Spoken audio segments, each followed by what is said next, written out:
Assalamualaikum warahmatullahi wabarakatuh. Di pertemuan ke-10 di mata kuliah analisa laporan keuangan, kita akan membahas mengenai rasio leverage atau solvabilitas dan rasio aktivitas. Silakan disimak slide berikut. Rasio keuangan yang lainnya yaitu rasio leverage atau solvabilitas dan rasio aktivitas. Rasio solvabilitas atau leverage adalah rasio yang mengukur kemampuan perusahaan untuk membayar utangnya, baik pokok maupun bunganya. Di sini perusahaan yang tidak solvable adalah perusahaan yang total utangnya lebih besar dibandingkan dengan total asetnya. Dan rasio ini memfokuskan pada sisi kanan atau kewajiban perusahaan. Ada beberapa macam rasio leverage yang bisa dihitung, yaitu rasio utang terhadap total aset yang dihitung dari DAR dan DER, kemudian rasio time interest earned, dan rasio fixed charge coverage. Rasio solvabilitas atau leverage yang pertama yaitu rasio utang terhadap total aset. Indikatornya yaitu total utang dibandingkan dengan total aktiva. Rasio yang tinggi berarti perusahaan menggunakan utang atau leverage yang tinggi. Penggunaan yang tinggi akan meningkatkan profitabilitas di lain pihak. Utang yang tinggi juga akan meningkatkan risiko. Jika penjualan tinggi, maka perusahaan bisa memperoleh keuntungan. Sebaliknya, jika penjualan turun, perusahaan bisa mengalami kerugian karena adanya beban bunga yang tetap harus dibayarkan. Di slide ada ilustrasi mencari debt ratio. Diketahui dengan total liabilities $72.000 dan total aset $350.000. Keduanya ini dibandingkan sehingga menghasilkan 0,2057. Artinya 20,57% aktiva perusahaan danai dengan utang. Rasio solvabilitas yang dinilai dari aset yang kedua yaitu debt to equity ratio, di mana indikatornya yaitu total liabilities dibandingkan dengan owner's equity. Artinya di sini rasio ini mengukur jumlah utang untuk setiap dolar dana yang diinvestasikan oleh pemilik. Nilai rasio lebih besar dari 1 menunjukkan jumlah utang yang lebih besar dibandingkan dengan ekuitas sehingga risikonya besar. Rasio yang ketiga dari solvabilitas yaitu rasio time interest earned atau TIE, di mana mengukur kemampuan perusahaan membayar utang dengan laba sebelum bunga dan pajak. Indikatornya yaitu laba sebelum bunga dan pajak dibandingkan dengan bunga. Rasio time interest earned adalah rasio yang menunjukkan kemampuan perusahaan untuk memenuhi kewajiban membayar bunga. Semakin tinggi rasio ini berarti kemampuan membayar bunga dari laba yang dimiliki semakin tinggi. Yang keempat yaitu rasio fixed charge coverage. Di sini berbeda dari rasio TIE, di mana TIE hanya menggunakan beban bunga sebagai pembaginya, sedangkan rasio fixed charge coverage mengukur kemampuan perusahaan membayar total beban tetap yang biasanya mencakup biaya bunga dan sewa. Rasio ini memiliki indikator yaitu EBIT ditambah biaya sewa dibandingkan dengan bunga yang ditambah dengan biaya sewa. Rasio fixed cash coverage di sini yaitu membandingkan kas yang dihasilkan dari kegiatan operasi dan penggunaan kas untuk membayar utang dalam satu periode. Nilai yang besar menunjukkan perusahaan memiliki dana dari kegiatan operasi yang cukup besar untuk dapat memenuhi kewajiban membayar bunga.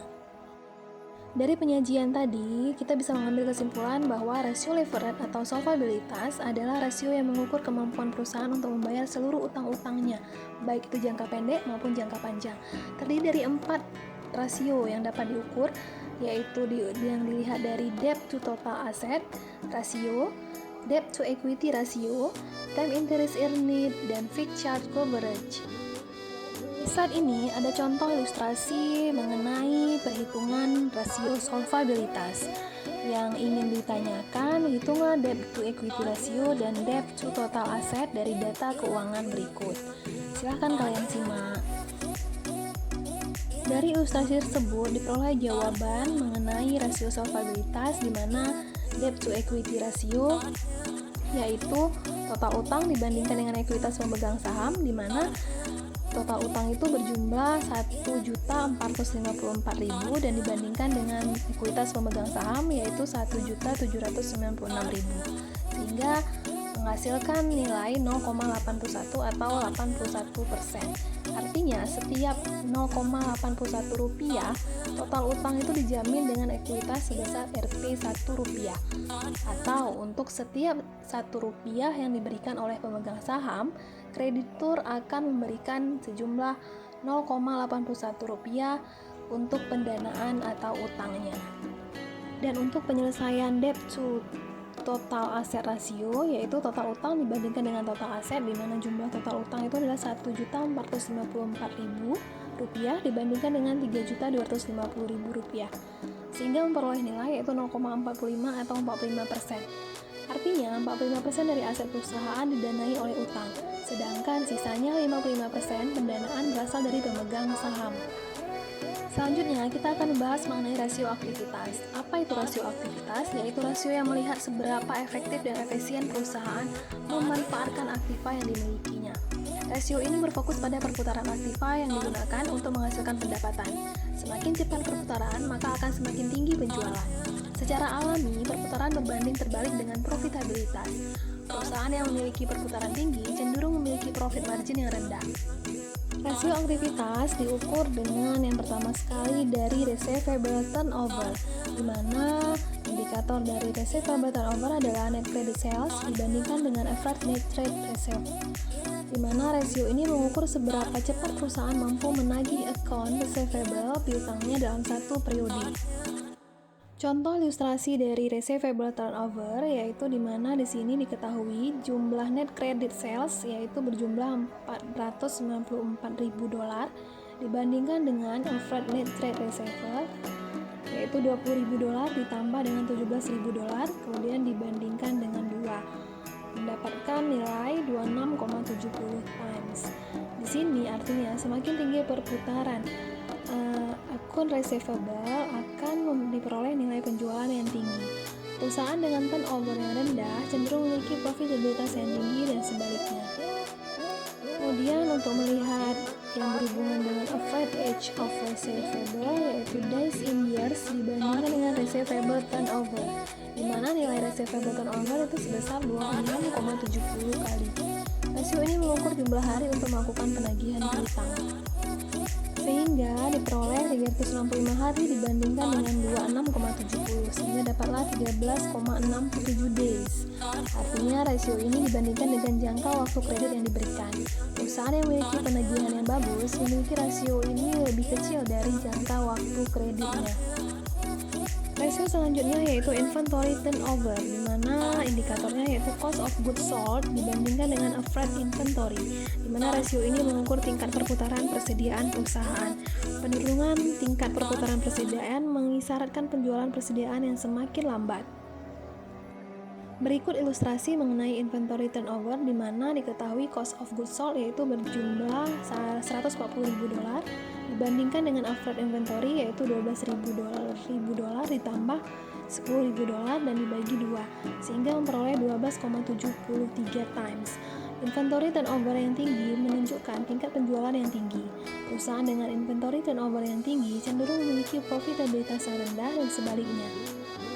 Kemudian untuk menghitung average days supply in inventory yaitu days in year itu dibandingkan dengan inventory turnover, di mana diketahui inventory turnover itu sebesar 12,73 kali.